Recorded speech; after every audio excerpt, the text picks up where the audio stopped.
انتہائی قابل قدر معزز سامعین، آپ کے سامنے اللہ رب العزت کے مقدس اور بابرکت کلام قرآن مجید فرقان حمید سورہ کہف کی ایک آیت تلاوت کی گئی ہے، جس میں اللہ پاک نے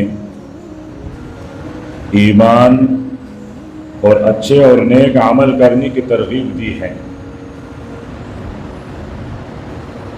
اور ایمان والے اور نیک عمل کرنے والوں کو یہ باور کرایا ہے کہ ان کا نیک عمل، ان کا کیا ہوا کوئی بھی عمل صالح وہ اللہ پاک ضائع نہیں فرمائیں گے۔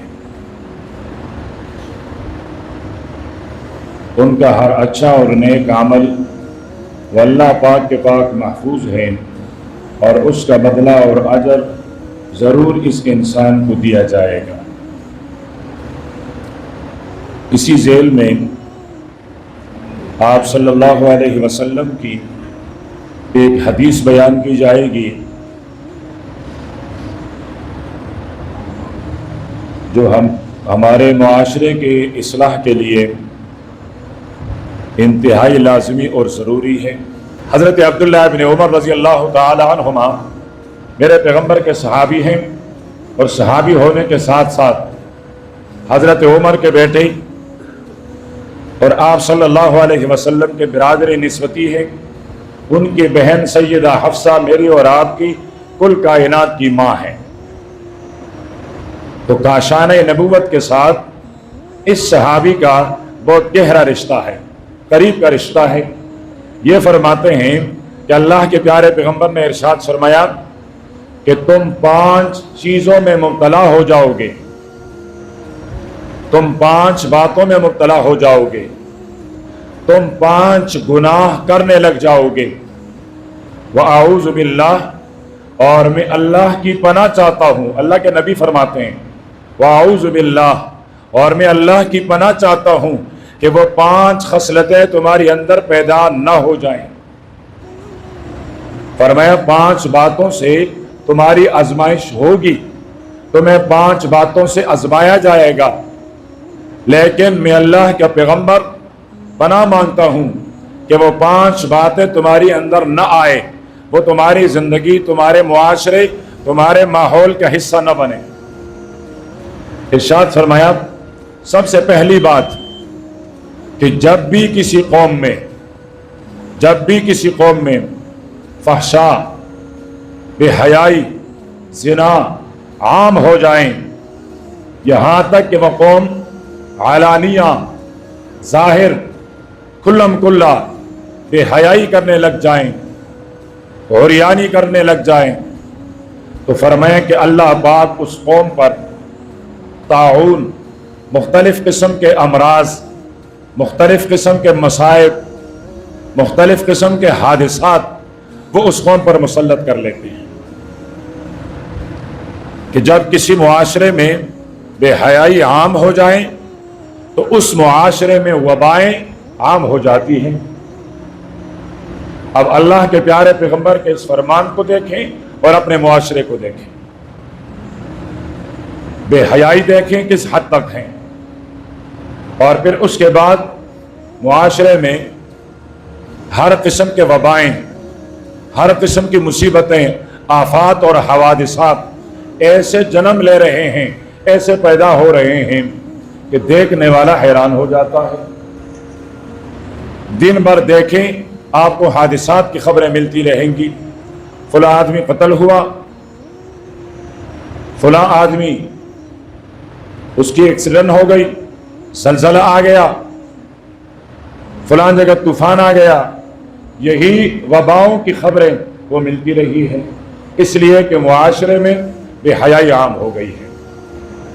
دوسرے نمبر پر ارشاد فرمایا کہ جب بھی کوئی قوم ناپ تول میں کمی کرنے لگ جائیں، وزن میں، اشیاء میں ملاوٹ کرنے لگ جائیں، دھوکہ اور فریب وہ زیادہ ہو جائیں، تو فرمائیں کہ اللہ پاک اس قوم پر قحط مسلط کر لیتا ہے۔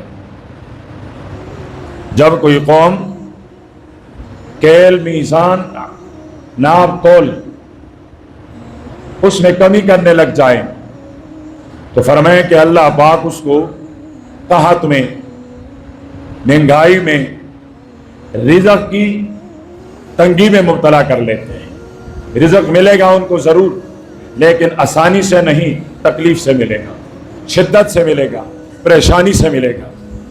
اور یہ اثر ہوگا اس بات کی کہ قوم نے ناپ تول میں کمی شروع کر لی ہے۔ اللہ پاک نے حضرت شعیب علیہ السلام کی قوم کو شرک کے بعد اس گناہ کی وجہ سے ہلاک کیا تھا کہ وہ ناپ تول میں کمی کیا کرتے تھے۔ ہمارے ہاں ناپ تول کی کمی اور ملاوٹ اور فریب اتنا عام ہے کہ کوئی بھی انسان اس سے بچ نہیں سکتا۔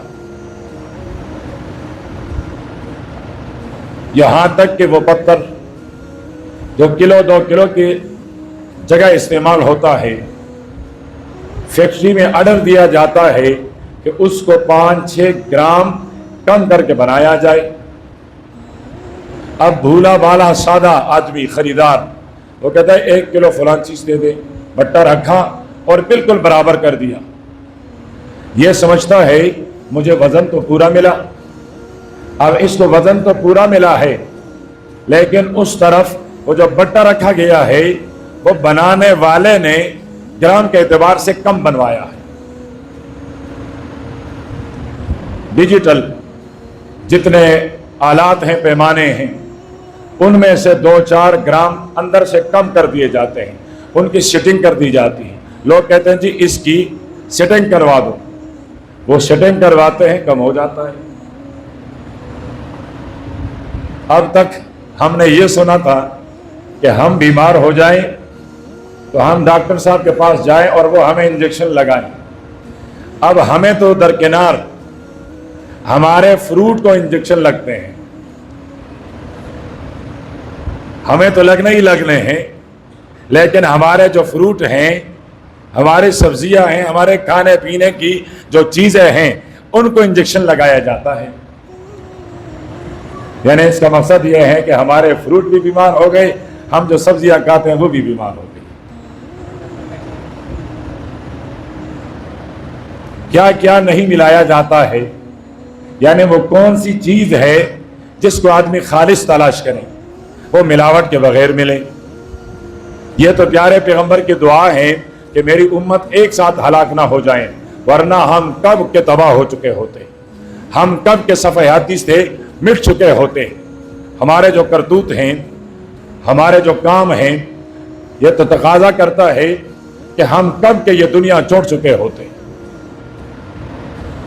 تو دوسرے نمبر پر ارشاد فرمایا کہ جب ناپ تول میں کمی ہو تو اللہ پاک قحط سالی، مہنگائیاں، رزق کی سختی، اس میں اللہ پاک انسان کو مبتلا کر دیتا ہے۔ تیسرے نمبر پر ارشاد فرمایا جو قوم اپنی زکوٰۃ منع کر دیں، جو مالدار، اصحاب ثروت، صاحب نصاب آدمی اپنی مال کا زکوٰۃ ادا نہیں کرتا، اور اگر زکوٰۃ ادا کرتا ہے تو پورا ادا نہیں کرتا، اگر پورا ادا کرتا ہے تو پھر مستحق کو نہیں دیتا۔ پریشانی صرف ایک نہیں کہ زکوٰۃ نہیں دیتا، زکوٰۃ دیتا ہے تو زکوٰۃ دینے کے لیے من پسند لوگوں کو تلاش کیا جاتا ہے، جن سے میں کل کام لے سکوں، جن کو میں اپنے زیر دست رکھ سکوں، جن پر اپنا احسان چڑھا سکوں، جن کو یہ کہہ دوں تمہاری اوقات کیا ہیں، تم تو میرے زکوٰۃ پر پلتے ہو۔ اب معاشرہ گرا ہے تو کس حد تک گرا ہے؟ جو اللہ کا ایک خاص حق تھا وہ حقدار کو نہیں مل رہا۔ اب مالدار پوچھتا ہے امام صاحب زکوٰۃ فلاں چیز پر تو نہیں ہے نا، فلاں پر تو نہیں ہے، فلاں پر تو نہیں ہے، اپنی مالیت کو بہت کم ظاہر کر لیتا ہے تاکہ زکوٰۃ کا حجم وہ بہت کم ہو جائیں۔ پھر کہتا ہے کہ جی میرا بھائی ہے، مجھ سے الگ ہے، میں اس کو زکوٰۃ دے سکتا ہوں۔ مسئلہ یہی ہے کہ دے سکتے ہیں۔ میرا بھائی ہے، مجھ سے الگ ہے، کیا میں اسے سرسایہ فطرہ دے سکتا ہوں؟ جی ہاں بالکل دے سکتے ہیں، لیکن میں سوچتا ہوں کہ جب زکوٰۃ کا وقت آیا تو تجھے بھائی نظر آیا، جب سرسایہ اور فطرے کا وقت آیا تو تجھے بھائی نظر آیا؟ یہ 11 مہینے تجھے اپنا بھائی کیوں نظر نہیں آیا؟ خود کہتا ہے جی میرا جو بھائی ہے وہ مالی لحاظ سے بہت کمزور ہے، اس کے چھوٹے چھوٹے بچے اور بچیاں بھی ہیں، تنخواہ بھی آمدن بھی اس کی بہت کم ہے، 11 مہینے تو نے ان کو ستایا، اور 12ویں مہینے میں جب سرسایہ ایک فقیر کا حق تھا تو صرف اس لیے کہ بھائی کے نگاہیں میرے سامنے جھک جائیں، یہ بھائی میرے سامنے سرنگون ہو جائیں، اس لیے فطرہ دے رہا ہے۔ فطرہ کسی انجان فقیر کو دے دیں اور بھائی سے کہہ دیں یہ رمضان کا خرچہ آدھا آپ کا ہو گیا آدھا میرا ہو گیا، اب پتہ چلے گا۔ یہ اسلام سکھاتا ہے، یہ ہمارا معاشرہ سکھاتا ہے۔ ہر مہینے آپ کی آمدن زیادہ ہیں، تھوڑا سا حصہ بچا کر اپنے بھائی کے ہاتھ میں رکھ لیں، بھائی آپ کی حالت کمزور ہے، میری حالت کچھ اچھی ہے، یہ مجھ سے لے لیں یا آپ اپنے بچوں پر خرچ کریں۔ کسی کے ساتھ تعاون کریں تو اس طرح کریں کہ ان کا عزت نفس مجروح نہ ہو جائیں۔ آپ عزت نفس نہیں سمجھو گے، آپ کسی کے ساتھ تعاون کریں تو اس کو ذلیل نہ کریں، اس کو رسوا نہ کریں، تعاون ایسے طریقے پر کریں کہ اس کے دل میں آپ کے لیے محبت پیدا ہو جائے اور وہ سمجھیں کہ یہ تعاون مجھے عزت دے کر کی گئی ہے۔ کسی کو ذلیل کر کے آپ تعاون نہ کریں۔ جس طرح ہمارے ہاں بہت سارے ویلفیئر ہیں، خیراتی ادارے ہیں، 5-10 کلو کا آٹا دیتے ہیں، 10 تصویریں نکالتے ہیں ظالم، اور کہتے ہیں جی یہ امداد ملے گا، خاتون کو ملے گا، عورت کو ملے گا۔ اب میری اور آپ کی مائیں بہنیں وہ لائن میں کھڑی ہیں، گرمی ہیں، دھوپ ہیں، اور ماں اور بہنوں کی تصویریں لی جاتی ہیں یہ بتانے کے لیے کہ میں خیرات تقسیم کر رہا ہوں۔ اللہ تجھے اس خیرات تقسیم کرنے کی توفیق ہی نہ دیں جس میں کسی انسان اور بالخصوص خاتون کی بے احترامی ہو۔ ہمارا معاشرہ تو وہ تھا، ایک آدمی نے رات کو صدقہ دیا، صبح ہوئی لوگوں نے کہا کہ رات کو ایک آدمی نے صدقہ دیا ہے اور ایک بدکار عورت کو دیا ہے۔ یہ آدمی بہت پریشان ہو گیا کہ مجھے تو صدقہ دینا تھا، رات کے اندھیرے میں دیا، مجھے کیا پتا تھا کہ مرد ہے کہ خاتون ہے، یہ تک معلوم نہیں تھا، یہ بھی معلوم نہیں تھا کہ کون سا تھا۔ اس عورت نے کہا جب اللہ رات کے اندھیرے میں اس طرح میری ضرورت پورا کرتا ہے تو میں کیوں بے حیائی کروں، اے اللہ میری توبہ۔ یہ اگلی رات پھر نکلا، اس نے صدقہ اور خیرات دیا ایک بندے کو، صبح ہوئی تو لوگ آپس میں چمے گویا کرنے لگے کہ رات کو کسی نے صدقہ اور خیرات دیا اور ایک ڈاکو کو دیا ہے، ایک ڈاکو کو دیا ہے۔ اب پتہ نہیں اس نے کچے کو ڈاکو کو دیا تھا، پکے کے ڈاکو کو دیا تھا، مجھے نہیں پتا، ٹھیک۔ اور میری نظر میں اللہ کچے کے ڈاکو کو ہدایت دے دے، کچے کے ڈاکو کو اللہ ہدایت دے دے، اور مجھے توقع ہے کہ کچے کے ڈاکو کو ہدایت مل جائے گی۔ اللہ پاک ہماری جان پکے کے ڈاکو سے چھڑائے، ہمیں تباہ کیا پکے کے ڈاکو نے، کچے کے ڈاکو وہ تو چھوٹے سے علاقے پر قابض ہیں، وہاں سے تو انسان احتیاط کر سکتا ہے، بچ سکتا ہے، اپنے آپ کو بچا سکتا ہے، لیکن پکے کے ڈاکو سے کیسے بچے؟ ہمیں لوٹا ہے پکے کے ڈاکو نے، اس سے آگے کچھ نہیں کہہ سکتا ہوں، روزہ ہے۔ تو ایک ڈاکو کو صدقہ دیا، اس ڈاکو نے کہا جب اللہ ایسا دیتا ہے میں کیوں ڈاکے ڈالوں؟ اس نے کہا میرا توبہ ہے۔ تیسرے دن صدقہ دیا تو لوگوں نے کہا ایک عام انسان کو دیا، اس کو پتہ چلا میرے صدقے کی وجہ سے عورت بے حیائی سے بچی، میری صدقے کی وجہ سے ڈاکو ڈاکے سے بچا، میری وجہ سے فقیر کو صدقہ ملا، تو ایسے چپکے سے اور ان کی عزت کا خیال رکھ کے دیا جاتا تھا۔ تو فرمایا کہ جو لوگ اپنی زکوٰۃ روک لیتے ہیں تو اللہ پاک آسمان کے خزانوں کو روک لیتے ہیں، آسمان سے بارش برسنا بند ہو جاتی ہے۔ کئی سالوں کے بعد یہ پہلا سال ہے جو قحط سالی کا شکار ہو رہا ہے، جس میں بارش نہیں۔ اللہ نہ کرے بظاہر آثار ایسے ہیں کہ پانی کا سب سے بڑا قلت آئے گا، یا مصنوعی قلت ہوگی یا اصلی قلت ہوگی، اس لیے کہ بارشیں نہیں ہوئی، برف باری نہیں ہوئی۔ تو جب لوگ اپنا زکوٰۃ روک لیتے ہیں تو اللہ پاک پھر آسمان سے بارش روک لیتے ہیں۔ اور چوتھے نمبر پر ارشاد فرمایا جب لوگ اللہ اور اللہ کے رسول کے ساتھ کیے گئے عہد و پیمان کو توڑنے لگتے ہیں، ہم نے اللہ سے عہد کیا ہے تیرے حکم مانیں گے، پھر ہم اللہ کا حکم نہیں مانتے تو وعدہ تو توڑ دیا۔ ہم نے عہد کیا ہے محمد الرسول اللہ کہ پیارے پیغمبر کی سنت پر عمل کریں گے، سنت پر عمل نہیں کرتے، وعدہ تو ہم نے توڑ لیا۔ فرمایا جو اللہ اور اللہ کے رسول کے ساتھ کیے گئے وعدوں کو توڑ دیتا ہے، اللہ ان پر دشمن مسلط کر لیتا ہے، اللہ ان پر دشمن مسلط کر لیتا ہے۔ تاتاریوں کے دور میں ان کی جو ملکہ تھی، اس نے ایک مسلمان عالم کو بلایا۔ یہ بڑا سخت دور گزرا ہے تاریخ میں مسلمانوں پر۔ اس ملکہ نے، اس عورت نے اس عالم سے پوچھا تمہارا خدا، تمہارا اللہ، تمہارا معبود موجود ہے؟ اس نے کہا ہاں۔ وہ حق اور سچ ہے؟ اس نے کہا ہاں۔ وہ اپنے ماننے والے کی مدد کرتا ہے؟ اس نے کہا ہاں۔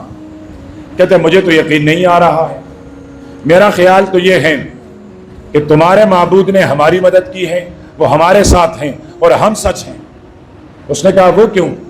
دیکھو ہمیں غلبہ ملا،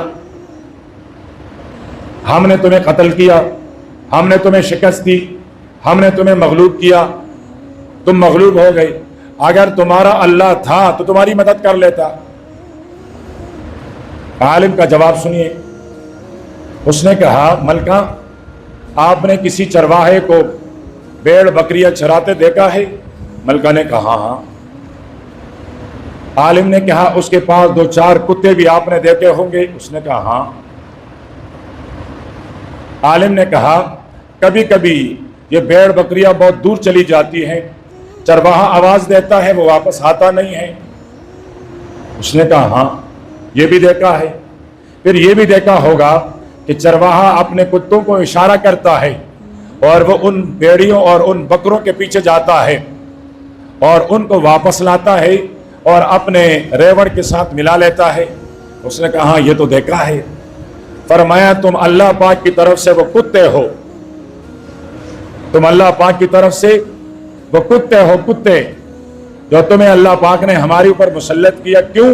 ہم مسلمانوں کی اجتماعی ریوڑ سے الگ ہو چکے ہیں۔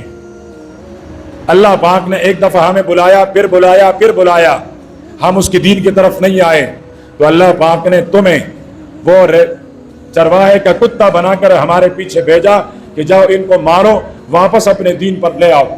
جب ہم اپنے دین پر واپس آ جائیں گے آپ کی ذمہ داری ختم ہو جائے گی، پھر آپ وہاں چلے جاؤ گے جہاں پہلے تھے۔ تو اب اللہ پاک نے ہمارے اوپر دشمن مسلط کیا ہے۔ 56 اسلامی ممالک ہیں، 56 اسلامی ممالک کے باوجود آج میرے فلسطین کا بچہ بھوک کی وجہ سے مر رہا ہے، پیاسا مر رہا ہے۔ آج میرے فلسطین کے مائیں اپنے بچوں کے جنازے گن نہیں سکتے ہیں۔ ایک ایک دن میں ایک ایک جگہ سینکڑوں جنازے اٹھائے جا رہے ہیں، اور وہ حالت ہے کہ ایسی حالت قریب کی تاریخ میں کبھی نہیں دیکھی گئی۔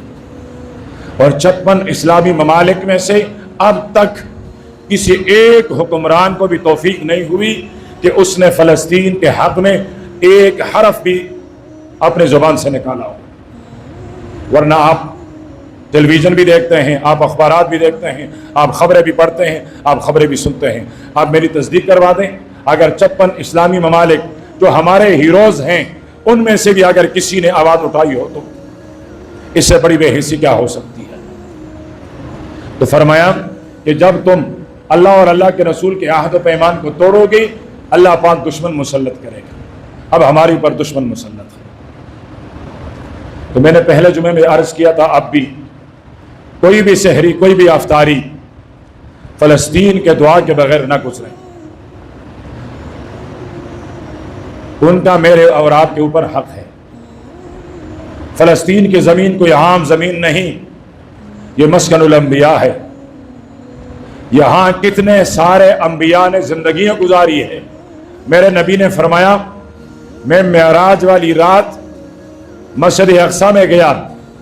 صحابہ کرام سے فرمایا حضرت موسیٰ علیہ السلام کا قبر اس سرخ ٹیلے کے نیچے ہیں، اور میں نے حضرت موسیٰ کو دیکھا وہ اپنے قبر میں کھڑے نماز پڑھ رہے تھے. اور فرمایا حضرت موسیٰ علیہ السلام کا قبر مسجد اقصیٰ سے اتنا قریب ہے کہ مسجد اقصیٰ میں کھڑے ہو کر آپ پتھر ماریں تو حضرت موسیٰ علیہ السلام کی قبر تک پہنچے. یہ رونا بلا وجہ نہیں ہے، یہ جو ہم رو رہے ہیں بلا وجہ نہیں رو رہے ہیں.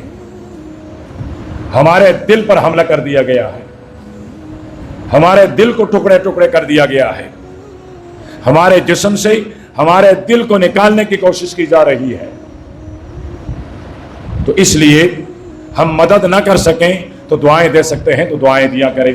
پانچویں اور آخری بات ارشاد فرمایا اللہ کے پیارے پیغمبر نے، حضرت عبداللہ ابن عمر فرماتے ہیں کہ جب کوئی قوم اللہ کی کتاب پر فیصلے نہیں کرتے، فیصلے اپنے رسم پر ہو، اپنے رواج پر ہو، انگریز کی کتاب انگریز کے قانون پر فیصلے ہوں، تو فرمایا کہ اللہ پاک پھر اس قوم کو آپس میں لڑوا لیتے ہیں، ان کے اندر خانہ جنگی پیدا کر لیتا ہے. جو قوم فیصلے اللہ کی کتاب پر نہ کرے بلکہ ان کے فیصلے وہ اللہ کی کتاب کے علاوہ غیر کے قانون پر ہو، تو ان کے درمیان پھر آپس کی لڑائیاں، آپس کی نفرتیں، آپس کی جنگیں شروع ہو جاتی ہیں. 76 سال میں ہم نے یہی دیکھا، فیصلہ اللہ کے قانون پر نہیں ہے، انگریز کے قانون پر ہیں.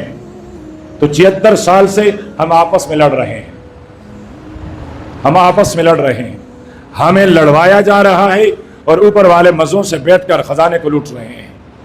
ہمیں لڑوایا جا رہا ہے، بھائی بھائی سے لڑ رہا ہے، رشتہ دار سے لڑ رہا ہے، محلے دار سے لڑ رہا ہے. میں فلان کی پارٹی کا ہوں، تم فلانے پارٹی کا ہو، میرا لیڈر فلان ہے، تمہارا لیڈر فلان ہے، میرا لیڈر آسمان میں ہے، تیرا لیڈر زمین کے نیچے ہے. بس ہم اسی میں لگے ہوئے ہیں، اور اوپر کے وہ لوگ وہ ایک ٹیبل پر بیٹھ کر وہ خزانے کو تقسیم کر رہے ہیں، اور ہمیں انہوں نے الو بنایا ہوا ہے، ہمیں بیوقوف بنایا ہوا ہے. ہم آپس میں لڑتے ہیں اور وہ ملک کا خزانہ لوٹتے ہیں. تو اس کی بنیادی وجہ کہ ہم نے فیصلے اللہ کی کتاب پر نہیں کیے، اور اجتماعی طور پر بھی انفرادی طور پر بھی، پوری قوم بھی اور ہر فرد بھی. میں اکیلا اپنا فیصلہ اللہ کی کتاب پر نہیں کرتا، میں بھی جاتا ہوں عدالت، آپ بھی جاتے ہیں عدالت. ورنہ ہم اگر رک جائیں بھئی ہمیں عدالت نہیں جانا، ہمیں جا کر امام صاحب سے کہنا ہے ہم دونوں کا یہ مسئلہ ہے، اللہ اور اللہ کے رسول جو فیصلہ ہمارے لیے شریعت میں ہے وہ بتا دے، ہم اس پر عمل کریں گے. کل دوسرا آدمی، تیسرا آدمی، چوتھا آدمی خود بخود ماحول بدل جائے گا. لیکن ہماری مثال بھی وہ ہے. کیا کروں، وقت سے بھی مجبور، آپ سے بھی مجبور. ایک منافق تھا یہودی اور ایک علم کلہ یہودی تھا، دونوں کی لڑائی ہو گئی. یہودی کہتا ہے چلیے تم تو مسلمان ہو نا، تم تو کلمہ پڑھتے ہو، تمہارے پیغمبر پر فیصلہ کریں. وہ کہتا ہے نہیں، آپ کے یہودیوں کا بڑا ہے کعب ابن اشرف، جا کر اس پر فیصلہ کرتے ہیں.